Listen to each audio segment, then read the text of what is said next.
À 17 ans, Metchas est seul au monde. Régulièrement, il vient se recueillir sur la tombe de sa mère. Metchas n'a jamais connu la vie des enfants de son âge. Depuis sa naissance, il baigne dans la violence des cartels de la drogue. Metchas est le seul survivant de sa famille. S'il te plaît, qu'il ne m'arrive rien. Prends soin de moi, je t'en prie. Je t'aime. Je vais tuer tous ces connards. On me l'a tué. Orphelin, tiraillé entre son désespoir et son désir de vengeance, Metchas est totalement livré à lui-même. Il se demande encore qui a tué sa mère.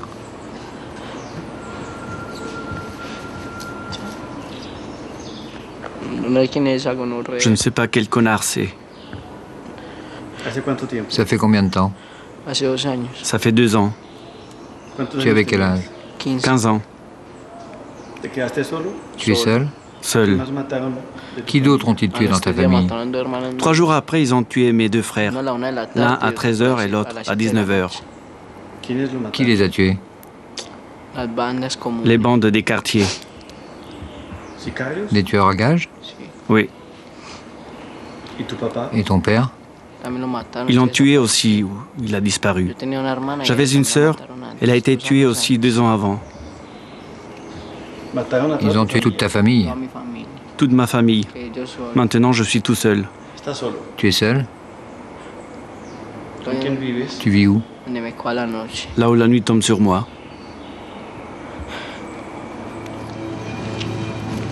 C'est comme ça que Metchas est devenu tueur à gages. Un enfant tueur impitoyable, à la petite gueule d'ange ou de démon.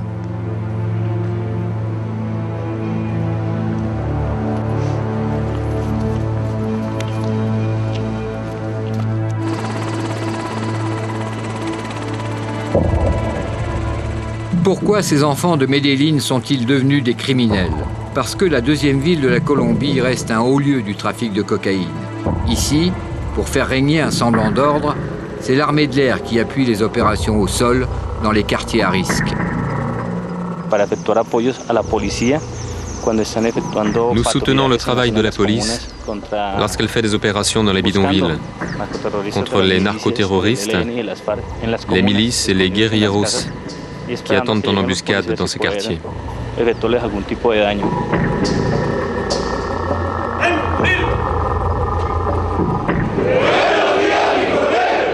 Ce sont ces commandos d'intervention entraînés aux États-Unis qui épaulent la police de Medellín.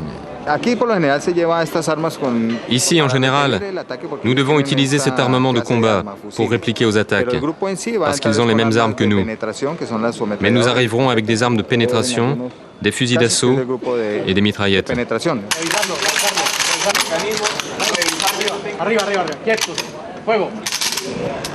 Des opérations de routine très musclées dans ces quartiers populaires où les sicarios, les enfants tueurs à gages, font la loi. Las Comunas, les bidonvilles sur les hauteurs, Carpinello, Belenchito Corazon, Manrique, pire que le Bronx, Harlem ou Chicago. Avec plus de 15 assassinats par jour, Medellín est considérée comme une des capitales mondiales du crime. Ces opérations n'aboutissent le plus souvent à rien. Elles sont devenues un rituel pour la police comme pour les habitants de ces quartiers, blasés par les scènes de violence. Ce jour-là, les policiers sont censés libérer un otage et capturer ses ravisseurs. Une fois de plus, des interpellations massives pour un résultat nul. On n'a rien trouvé. Ils ont déplacé l'otage. 2 semaines plus tard, dans ce même quartier, des affrontements entre policiers et délinquants feront plus de 20 morts. C'est dans ces bidonvilles qu'officient Metchas et ses copains. Nous avons mis plus d'1 an à approcher ces jeunes tueurs. C'est finalement eux qui nous ont adoptés. Nous allons passer 10 jours en leur compagnie à tutoyer la mort. Ce quartier est dangereux, c'est pour ça que j'ouvre une mitraillette. Tu veux quoi? Une mitraillette. Pourquoi faire? Avec ça, on peut tuer 20 à 30 personnes d'un seul coup. Aux côtés de Metchas, son ami Fania, 15 ans. Il est à la tête d'une bande de délinquants en permanence traqués par la police. Sa mère l'a renié le jour où elle a découvert ses activités de tueur à gages. Lui et ses copains vivent dans le néant et la violence. Vous allez où? Au parc, avec nos potes. Pourquoi faire? Discuter et voir ce qu'il y a à faire aujourd'hui. Parce que la loi colombienne interdit de mettre les mineurs en prison, les narcotrafiquants font appel à ces gamins pour liquider leurs rivaux. Pour quelques milliers de pesos, ils sont prêts à tous les crimes.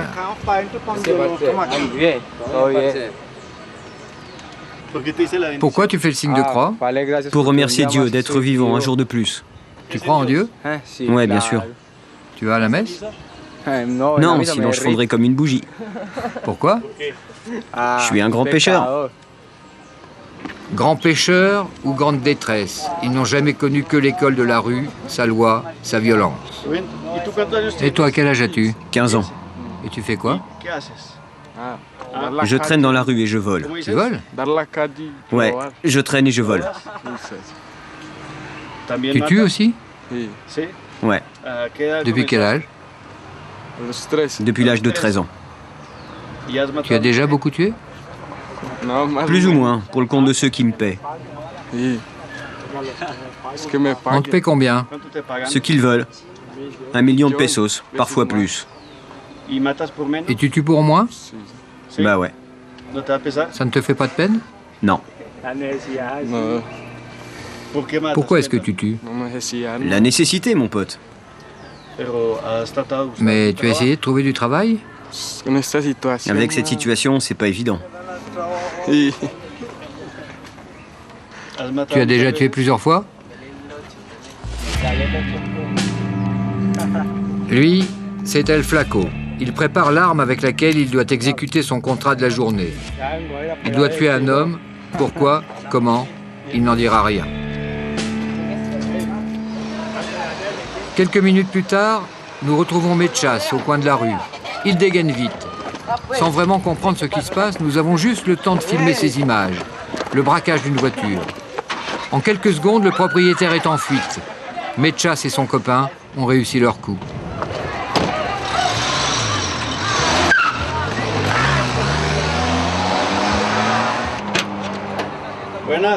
Au cours de notre enquête, nous avons voulu comprendre pourquoi ces adolescents sont passés du braquage au crime. Nous retrouvons Fania chez le copain qui l'héberge. Comment tu as commencé à tuer? Par vengeance. Qu'est-ce qu'on t'a fait? Ils ont tué mon petit cousin que j'aimais beaucoup. Et ensuite? À partir de là, j'ai voulu venger sa mort et je voulais le tuer. Mais tu avais 13 ans, ça a été facile pour toi de tuer la première fois? Non, j'avais peur. Mais avec la rage, quand je l'ai eu en face, je l'ai tué d'un seul coup. Par vengeance, c'est tout.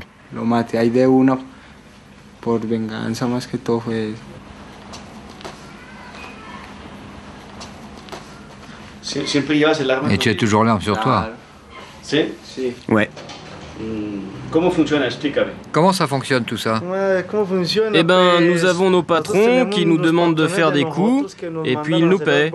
On leur fait ce qu'ils commandent, et on est aussitôt payé. Qui sont les patrons? C'est des gens que quelques copains à nous connaissent. Ce sont des intermédiaires. Ils nous proposent ce qu'il y a à faire. Les patrons, eux, on ne les voit jamais. Cette bande écume le quartier voisin. À longueur de journée, les gamins traînent dans la rue en attendant qu'un contrat de sicarios leur tombe du ciel. Viens, je te montre quelque chose. Ces contrats de tueurs à gages sont leur seule ressource pour vivre et se fringuer à la mode. Par jeu, par défi, par inconscience, mais peut-être aussi parce qu'il a maintenant confiance en nous, ce garçon veut nous montrer la planque où il cache son revolver, en pleine rue, à l'entrée d'un restaurant. C'est là qu'on les cache, au cas où il y aurait les flics. Comme ça, ils nous les piquent pas. C'est ton revolver, il est caché là en permanence? Oui, la plupart du temps. Je le prends seulement pour aller bosser.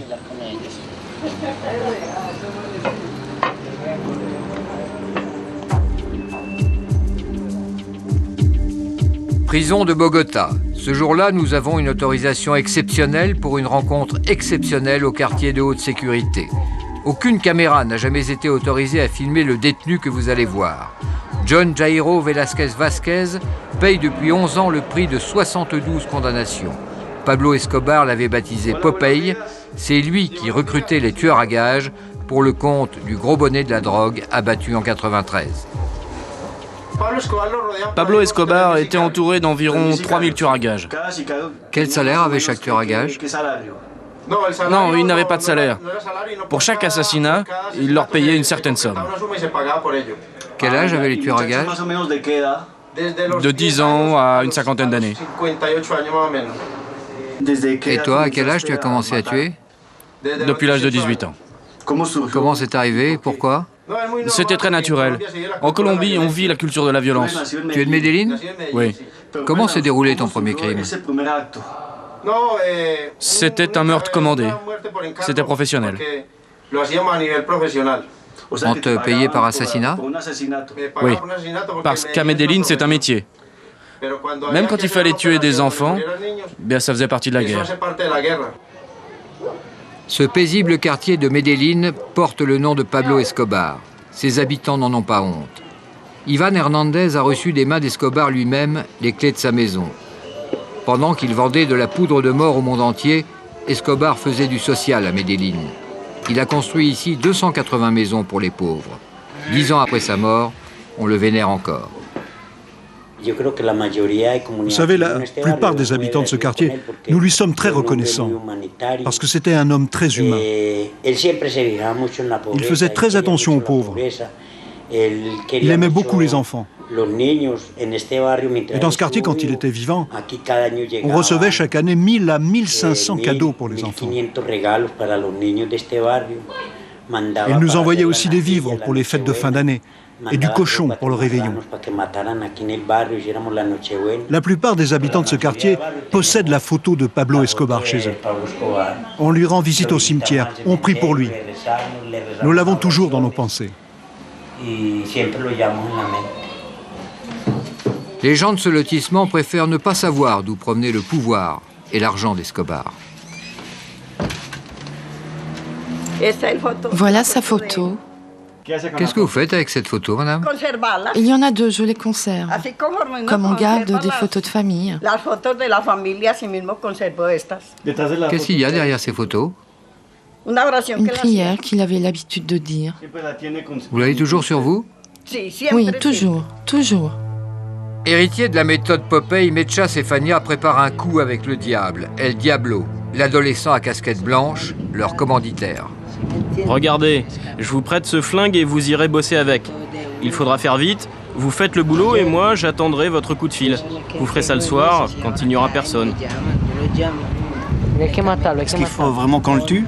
Non, non, il faut pas risquer inutilement ni se faire griller. Je veillerai sur vous.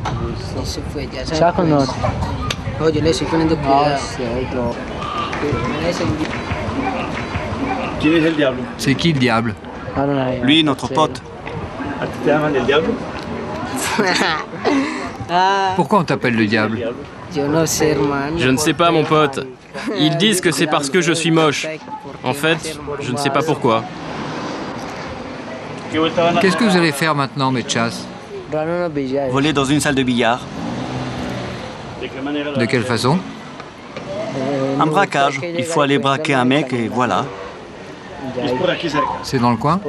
Là-bas en haut, dans le quartier d'à côté. Ici, on ne peut pas voler. On serait mal vu par les habitants du quartier. Ici, on préfère rendre service aux gens. Réalité ou fiction, simple frime pour notre caméra, nous ne le saurons jamais. Mechas et ses copains nous affirment qu'ils préparent un meurtre avec ce couteau.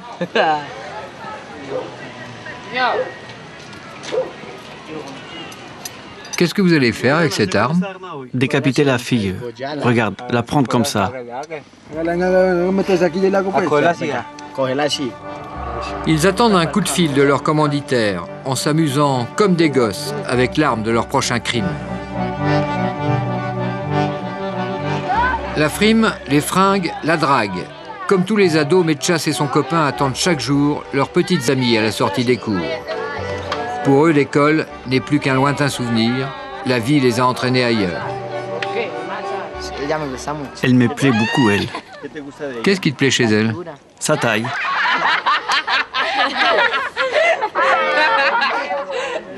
Et Mechas, s'il te plaît aussi? Plus ou moins. Plus ou moins? Oui. Qu'est-ce qui te plaît chez lui? Tout.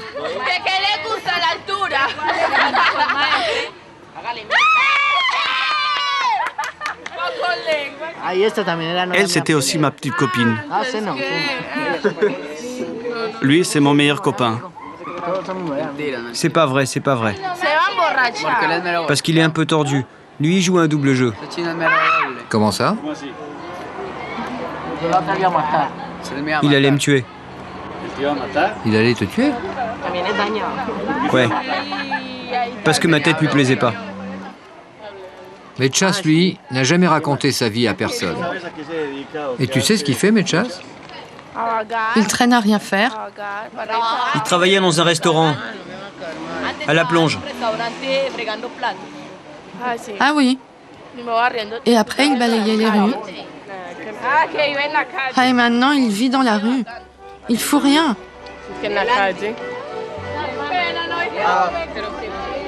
Brusquement, le charme est rompu. Mechas est rattrapé par son cauchemar. Il nous demande de le suivre. Tu viens, on va au cimetière? Quel cimetière? Celui du quartier Américas, chez mes petits frères.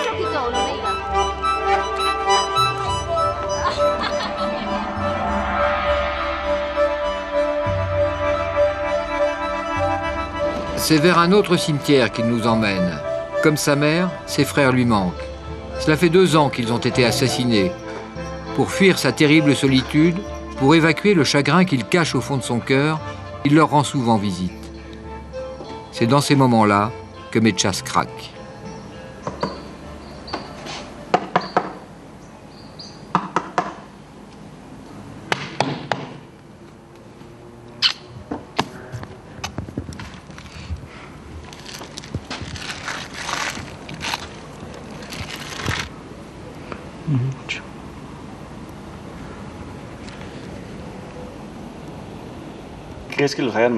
Pourquoi ils les ont tués? Je crois que c'est par vengeance. Mais qu'est-ce qu'ils avaient fait? Mon frère était très méchant.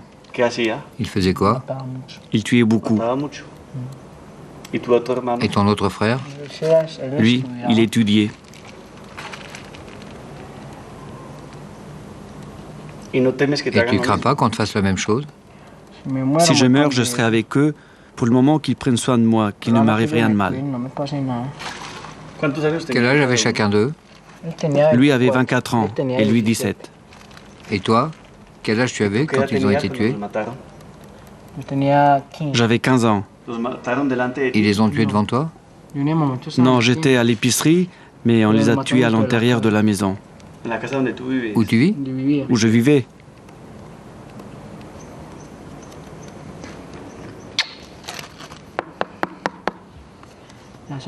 C'est lui qui prend soin de moi. Ne me laissez pas tout seul. Prenez soin de moi.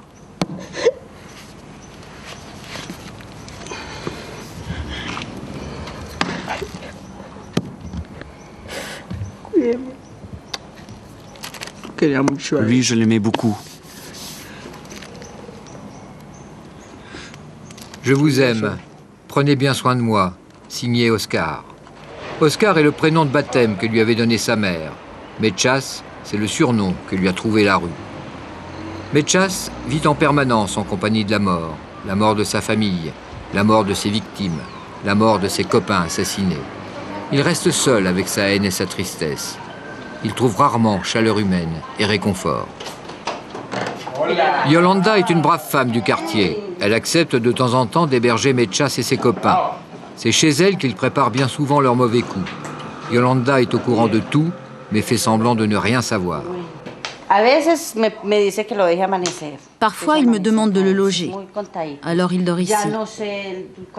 Sinon, je ne sais pas où il va dormir. Mais je l'ai déjà vu dans la rue, lorsque j'allais au travail. Il y a quelques jours, je l'ai aperçu dans la rue. J'attendais mon bus. Il était 5 heures du matin. A esa hora como a las 5 de la mañana.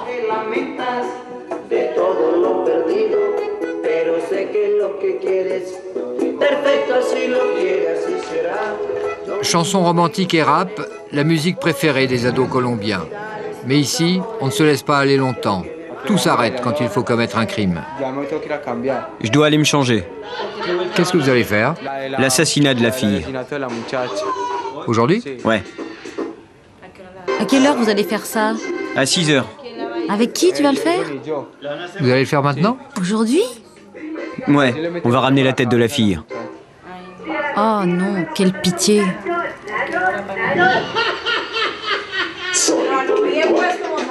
Sonido digital.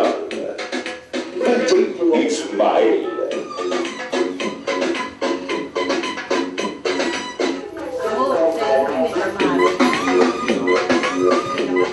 Un dernier rap et ils y vont sans hésiter. Je vais me changer, comme ça je fais un peu voyou.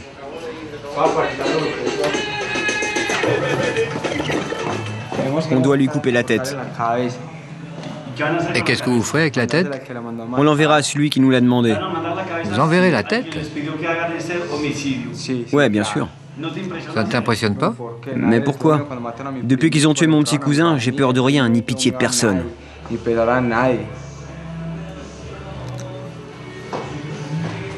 À force de côtoyer la mort, elle les suit partout, elle les habite. Une morbidité malsaine les envahit et se retourne contre eux. Rattrapés par la peur et l'angoisse du vide, l'un de leurs copains leur a offert le spectacle de son suicide. Il avait à peine 17 ans. C'est ici que notre pote s'est tué avec le revolver que nous avions acheté. Le lendemain, il s'est suicidé avec. Il est resté assis là où nous étions sur les gradins. Il s'appelait comment? Il s'appelait John. Comme ça, assis. Devant vous? Ouais. Le sang avait coulé par ici. Il y en a encore. Nous étions tous ici.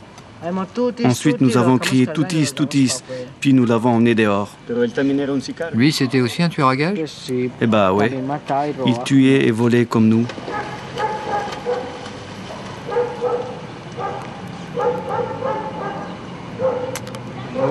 Il est mort comme il voulait.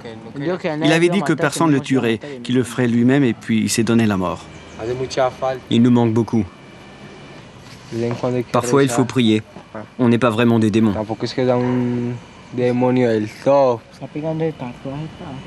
Tu pries comment? J'ai une prière particulière. Je l'utilise tout le temps. Qu'est-ce que tu demandes à Dieu? De me pardonner d'être comme je suis. Je lui demande de m'aider pour que tout aille bien. Qu'il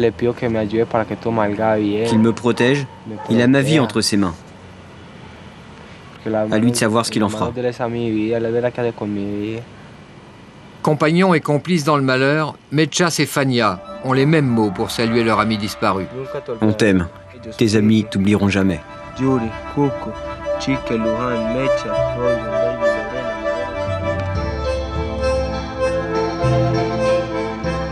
Le lendemain, retour chez Yolanda.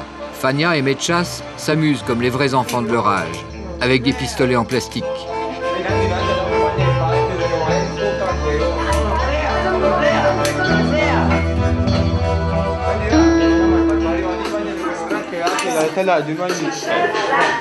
C'est le t-shirt que ma copine m'a offert. Comme tous les ados avant de partir au collège, ils soignent leur look. Mais eux n'iront pas à l'école. Ils ont rendez-vous avec le diable, El Diablo. Il va leur donner de nouvelles instructions pour un meurtre payé d'avance. Tu arrives chez la fille, en taxi, avec le flingue. Au retour, tu montes sur la moto comme si de rien n'était, normalement. Qu'est-ce que vous préparez? Un homicide, un crime qu'il tarde à faire.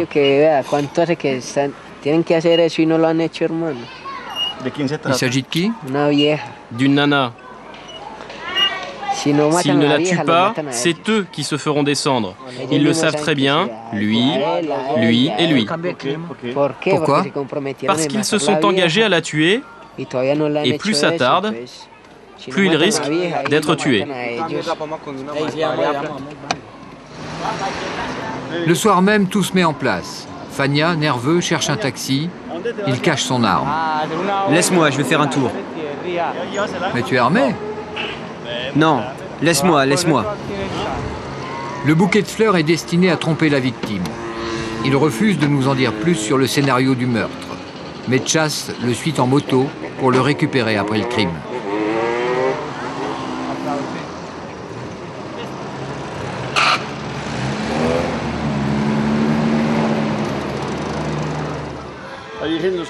La Vierge Marie vous protège?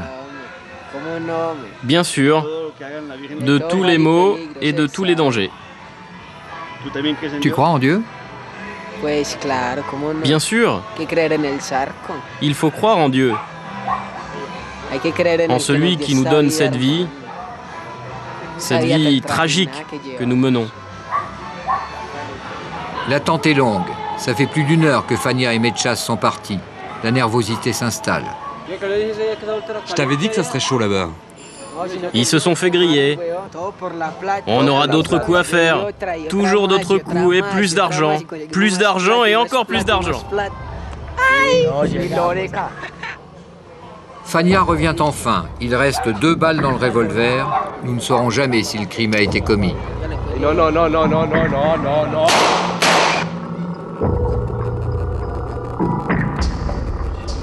Pas de famille, pas d'école, pas d'avenir.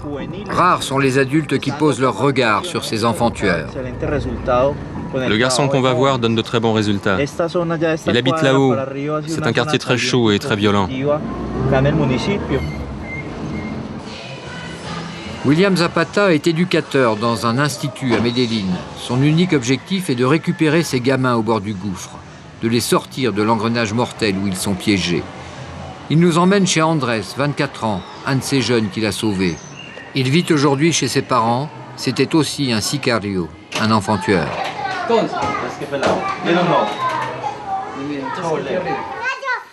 Andrés a commencé à tuer dès l'âge de 15 ans. Dans sa chambre, il garde précieusement les souvenirs qui ont marqué sa première vie. Et quel est ton premier souvenir?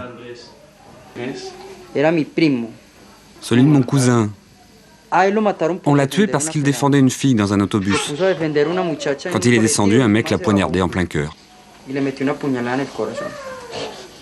Aujourd'hui, Andrés mène une existence normale au sein d'une famille normale avec ses petits frères, sa mère et son père. Sans la persévérance et la force de conviction de cet éducateur, Andrés n'en serait pas là. Il ne serait peut-être même plus là pour comprendre pourquoi on devient sicarios. Le pouvoir de l'argent, disons-le comme ça.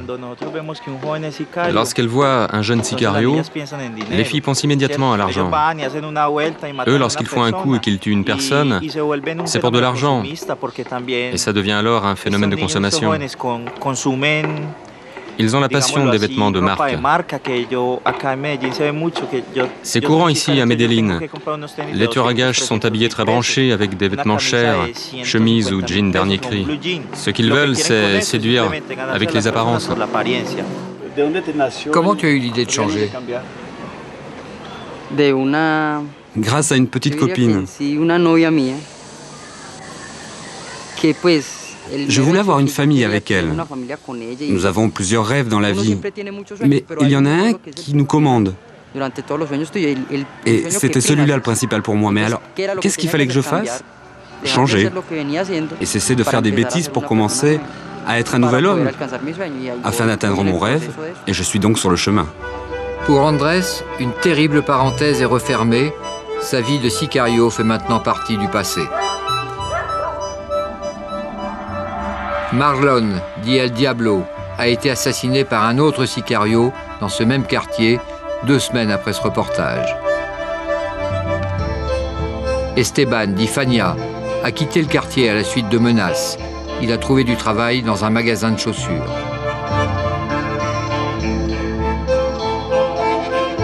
Oscar, dit Mechas, lui aussi menacé, a quitté le quartier. Il poursuit son aventure sans issue pour le compte d'un nouveau commanditaire.